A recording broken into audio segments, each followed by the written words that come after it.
Ian, we got a Patreon, don't we? Patreon.com/CU podcast. You go, you exchange some money, you get full video podcasts, you get bonus podcast bits every week. I do writings. I got to try to get one to you this week, but it's I'm on vacation. Hey, I'm working today. Yeah, yeah. Well, we're doing a shorter podcast. Not shorter for me in terms of editing, but okay. And we do poll topics. There we do. In second place, are sealed game collectors being mistreated? 38%. I had a weird feeling that might get voted on out of spite to ruin the holiday one. But in first place, holiday gaming stories with relatives. 62%. Ian, going back to our youth, maybe even while we're older, what are some of your gaming stories around the holidays with your relatives? Could be games you got for Christmas or what they got for Christmas, maybe some handheld toys, whatever. So stuff that the one thing that really sticks out to me is how popular my Arch Rivals machine was around the holidays when people would come over, and we'd stand on the back porch in the freezing cold and play Arch Rivals. So that was my first arcade. You had an arcade machine? You had Arch Rivals? I've told you this. I've mentioned this on the podcast more times than I can count. No. Yes, Pat. This is just you not remembering anything. That was my first arcade machine. I had an Arch Rivals machine in Buffalo, and it sat on my back porch, and I really wish I'd kept the board to it, but I didn't know anything about it. When I left, it had kind of fallen into disrepair, and it ended up being junked. Where'd you get it? I ordered it off of eBay in like 1999 or 2000. It was one of the weirdest purchases I've made. A huge shipping truck kept driving by my house trying to find where to park because the person who was shipping it to me was like, yeah, they do residential. They don't do residential. So I had to go down to a truck yard to actually pick it up, and we got it home. What did you pay it? What did you spend on it? It was $115 plus I think like 100 shipping. I think it cost me 200. 100 to ship, like on a freight, must have been close or somewhat close. Yeah, I don't know, but yeah, I think I spent like $220 on it total. The funny thing is that was for 99 2000. You spent too much versus like my auctions. You got that for like $100. Well, it was just the shipping that killed me. Sure, but like that's about for people out there. That's how much arcade machines were in the late 90s, early 2000s. They were cheap. Working machines were cheap as long as classic. The classics like Miss Pac-Man always went for a lot of money. Donkey Kong, those always went for a lot of money. Centipede, but like like just the regular third-party games. No, there was an arcade that closed down down the street from my house, and I jumped on it too late. But they had multiple Pac-Man machines, and they had a sign in the window. They were selling them for $200 a piece, and they took forever to sell. Wow! At our auctions, that would have went for more. That went for like $500-600. Miss Pac-Man's went for almost 1,000, even 20 years ago. Anyway, sorry. So you played it on your cold back porch, Arch Rivals, your relatives. Yep, and I remember that always being a lot of fun. And other than that, Mario Kart always seemed like something that you could find that at any house, and that was always a good time. But my family was never like super into video games. I do remember one year them playing like Rock Band or something, but I didn't get into it. Oh, so my Rock Band story was it was like father's cousin's kids. That's like first cousin, first removed or whatever. I don't know. It's like you're related to them by blood, but it's like you're not close cousins. But you kind of, right. The one kid actually looked like me. Brian kind of looks like me, and they got that Guitar Hero stuff back in like while I'm still in Jersey, like 2006, 2007 when it started blowing up around there, right? Like mid 2000s. And it was interesting that like they had them, they were playing it, and I'm like, all right, I'll try this, and I got into it a little bit. I wasn't good at it, but I got into it, and that was like my first foray into the rhythm games. Was back then was because they all had it. They all got it the same Christmas. It was like on that side of the family there was like 4 or 5 cousins, 2 sets of them. There's like a sister and brother and a sister and brother on that side, and so we played that. And I'm like the oldest, besides me and my sister, the older of that group. Again, not direct cousins, but related. And we played that. Going back to like as a child, though, that's where obviously most of the memories are, because you go to your gatherings, like you said, you meet up with like my direct cousins, of which on the one side I had like 10 direct cousins. And the average, the oldest to youngest was like 10, 12 years in between, something like that. something in that range, 10 years in between oldest to youngest. So if you were like 13, there was a 3-year-old, but mostly within like 3-4 years there.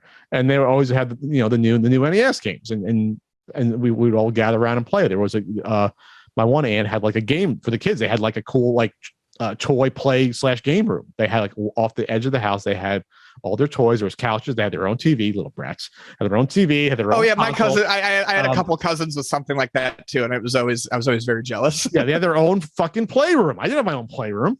We played in the back room with the rec room where the TV was in the furnace, so like one of the haunted rooms of Castle, not Castle Country. Well, I guess my parents. But anyway, so we'd always play the newest game there.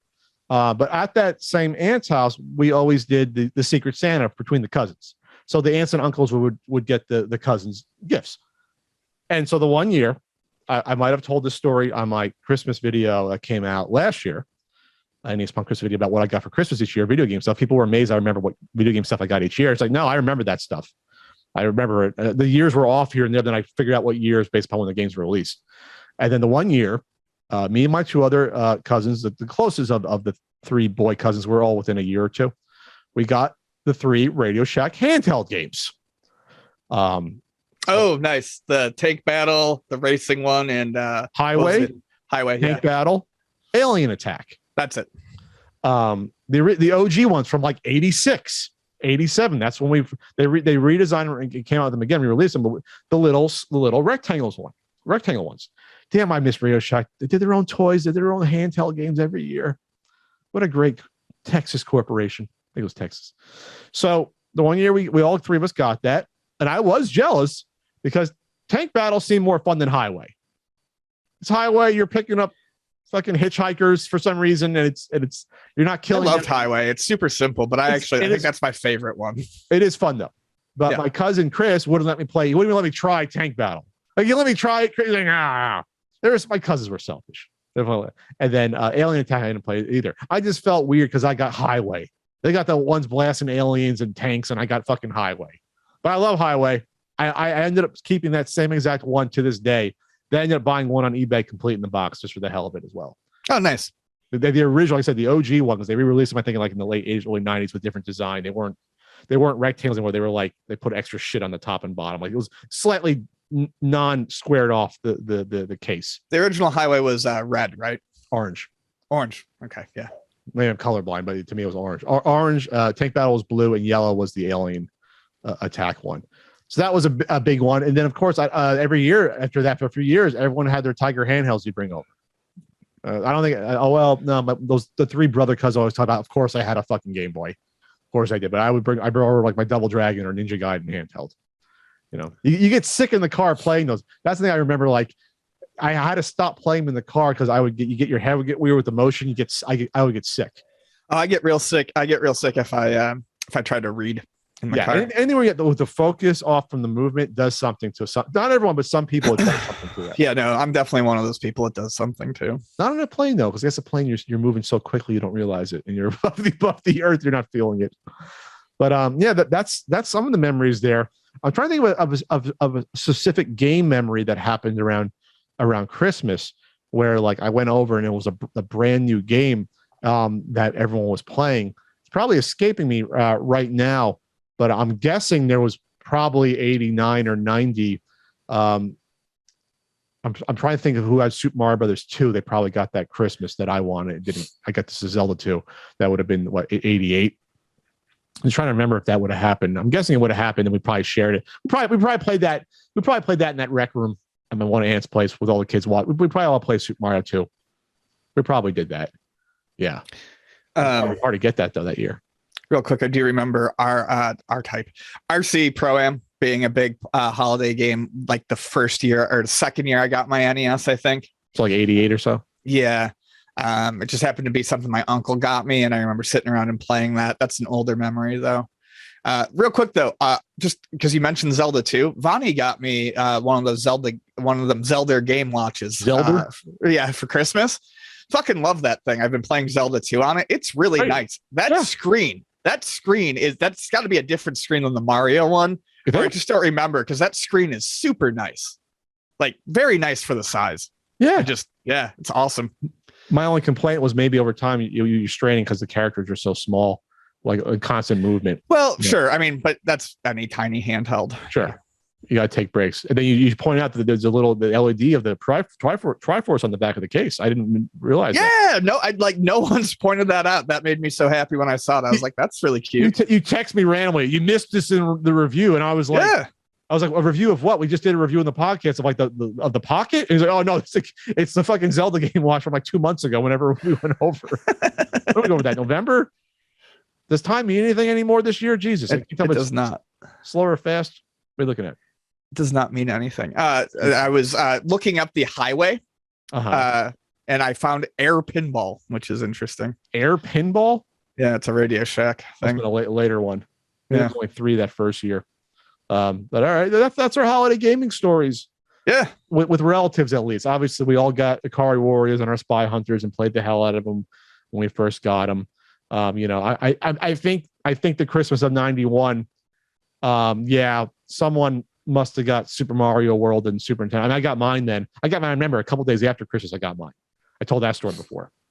Yeah, picked it up at Sixth Avenue with Christmas cash and returned gift cash to get it. And we got it at Sixth Avenue. Somehow it was cheaper. I remember that, like there was like a deal on it. Instead of it being like whatever it was when it came out, like $250 or $200, it was like $10 cheaper somehow. I don't know if my uncle finagled the person working there. I don't know. I think there was like some sort of weird thing happened where it wasn't the MSRP. I don't know. Maybe he stole it. I have no idea. But no, my cash went towards that. I think it was $250 when it came out, the Super Nintendo. I think. I'm not positive. I want to think it was. That seems about right. So anyway, well, that's our fun. Well, hopefully you make your own memories this year playing games with relatives. That's right. With your Nintendo Switches and PS5s and your analog pockets and all that good fun stuff.